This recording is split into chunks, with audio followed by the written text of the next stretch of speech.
En un cultivo cerrado, es decir, que no hay un aporte continuo de nutrientes ni una salida de desechos constante en el tiempo, los cultivos microbianos no están continuamente creciendo ni a la misma velocidad. Distinguimos 4 fases en la curva de crecimiento y vamos a ver que es una curva que tiene una forma sigmoidal y entendemos curva de crecimiento por el estudio de la evolución del número de células viables presentes en este cultivo, en este caso líquido, a lo largo del tiempo de estudio. Estas fases veremos que son características de una población de células, no de una célula individual, y el crecimiento de la célula individual es un requisito sine qua non para el crecimiento de la población. Vamos a ver esas fases. Vamos a ver que hay una fase inicial de latencia, ¿vale? En esa fase de latencia, que puede tener una duración variable, no hay división ni crecimiento neto de masa, ni la masa ni el número de microorganismos varían. La población se está adaptando a esas nuevas condiciones, a esos nutrientes que hay en ese medio. Y en caso de que las células estén muy envejecidas, requieren sintetizar nuevos componentes que estén gastados o reparar los que tengan dañados. Después le sigue una fase exponencial o fase log. En esta fase la división y por tanto el crecimiento se dan a velocidad máxima. Si los nutrientes no son limitantes, la velocidad de crecimiento máximo va a depender de la velocidad de transporte de nutrientes al interior celular. No hay una sincronización de la división celular, es decir, no todas las células se están dividiendo a la vez de la misma manera, pero sí hay una armonización de ese crecimiento y por tanto la población es fisiológicamente uniforme. La velocidad de crecimiento es constante durante esta fase exponencial y aquí es donde encontramos las células en su mayor actividad metabólica y por tanto idóneas para su estudio fisiológico y bioquímico. Le sigue una fase estacionaria. Aquí se ha detenido el crecimiento de la población. El número de microorganismos viables se mantiene constante, las células activas dejan de reproducirse o bien la tasa de división se compensa con la tasa de muerte. Alcanzaremos esta fase estacionaria cuando algún nutriente o el oxígeno pueda ser limitante o cuando se hayan acumulado gran cantidad de residuos tóxicos. Y seguidamente tenemos la fase de muerte, que es un proceso logarítmico en el que disminuye el número de células viables y hay una muerte celular programada. Vamos a ver también que esta población, como os decía al principio, la evolución de esta curva de crecimiento va a venir muy determinada por los factores ambientales. En muchos casos, el nutriente limitante o los nutrientes van a efectuar un control de la velocidad de crecimiento de la población. Veremos que al inicio de este crecimiento la concentración de nutrientes es máxima y a medida que la población va bajando, esta concentración de nutrientes va a ir disminuyendo hasta que no haya y entonces la población no crecerá.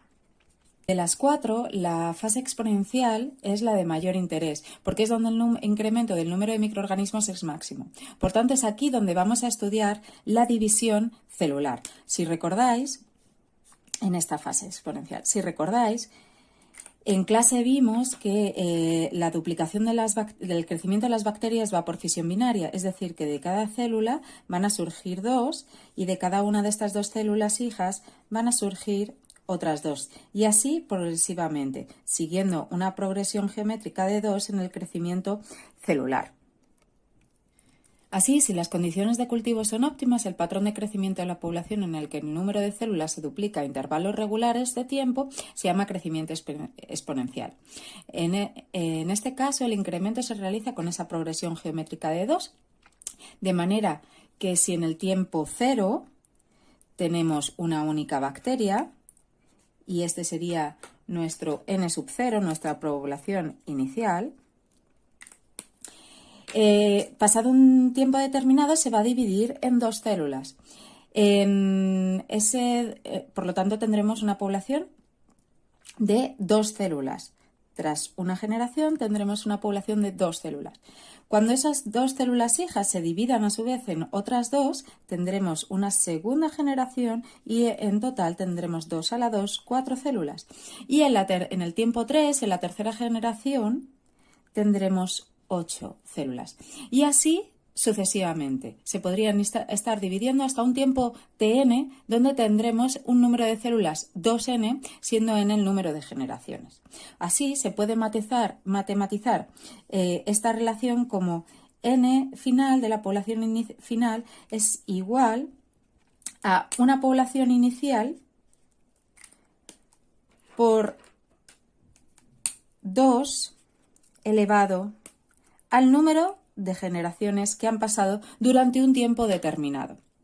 También de aquí podemos calcular el tiempo de generación, siendo este el tiempo que tarda la célula en dividirse y de esta manera duplicar la población. Así entendemos que el tiempo de generación es igual a ese incremento de tiempo, ese intervalo de tiempo que transcurre durante ese proceso de división, partido del número de generaciones, esta n que veíamos aquí.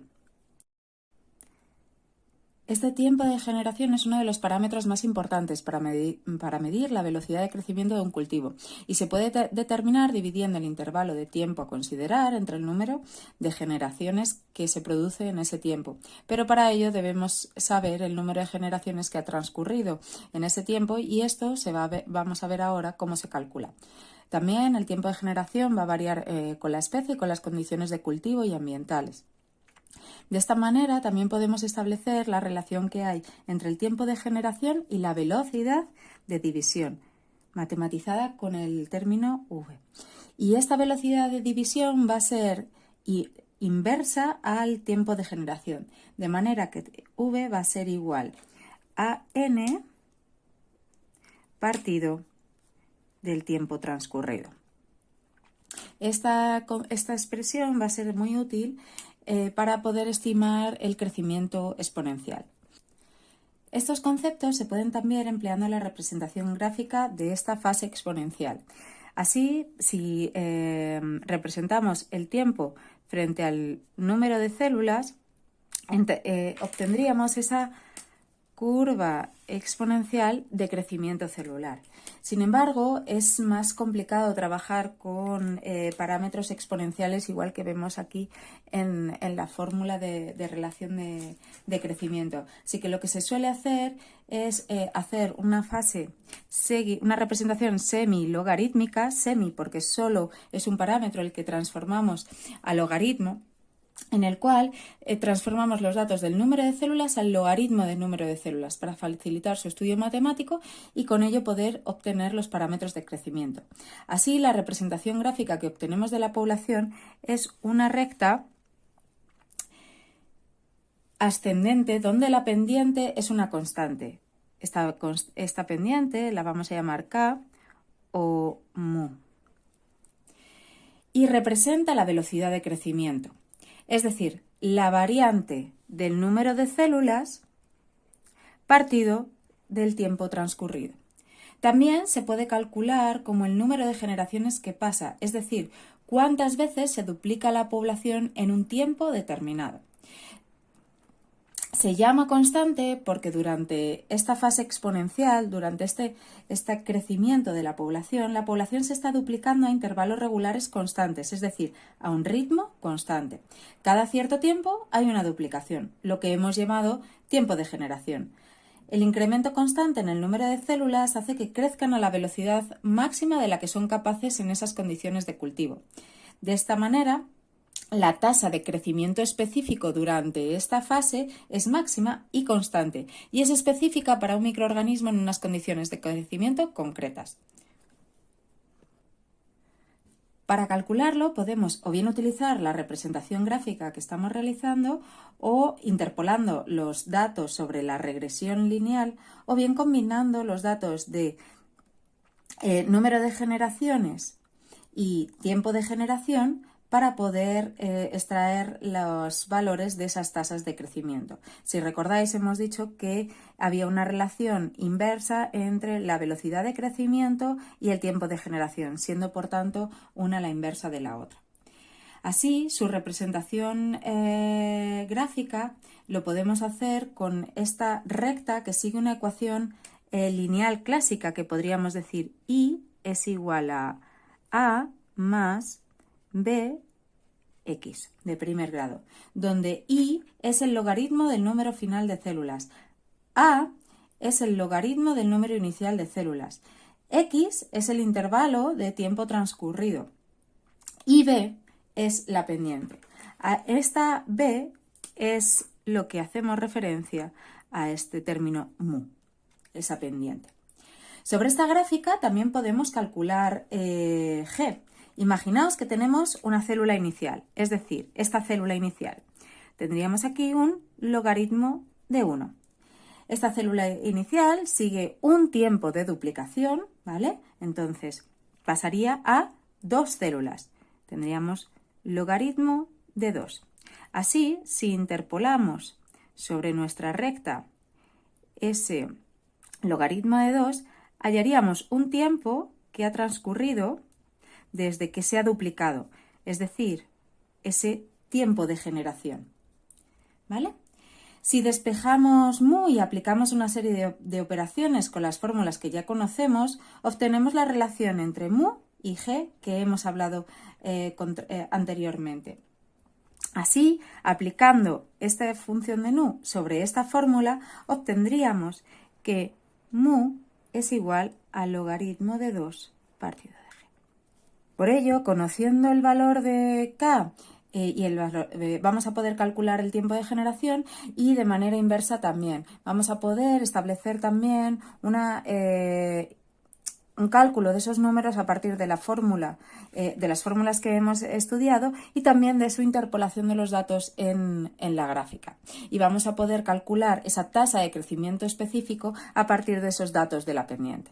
Esta es característica de cada cepa bacteriana y de cada medio de cultivo, ya que los diferentes microorganismos tienen diferentes tiempos de generación. Cuanto más bajita sea esta pendiente, cuanto más inclinada esté, ¿vale?, más lento va a crecer el microorganismo. Así, por ejemplo, esta misma tiempo de generación, si interpelásemos sobre este microorganismo 2 que tiene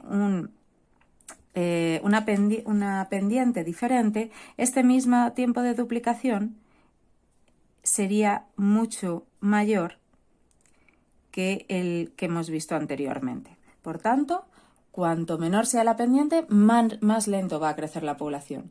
Y todos estos parámetros nos pueden servir, por ejemplo, para optimizar las condiciones de crecimiento de un cultivo microbiano o también para ver el efecto positivo o negativo de algún tratamiento de un cultivo microbiano. De igual manera, vamos a poder extrapolar esta pendiente al resto de la curva de crecimiento, viendo que es 0 en esta fase de latencia. Aquí vamos a tener una pendiente igual a 0. Durante esta fase exponencial la pendiente es constante, como hemos visto aquí, por representación lineal.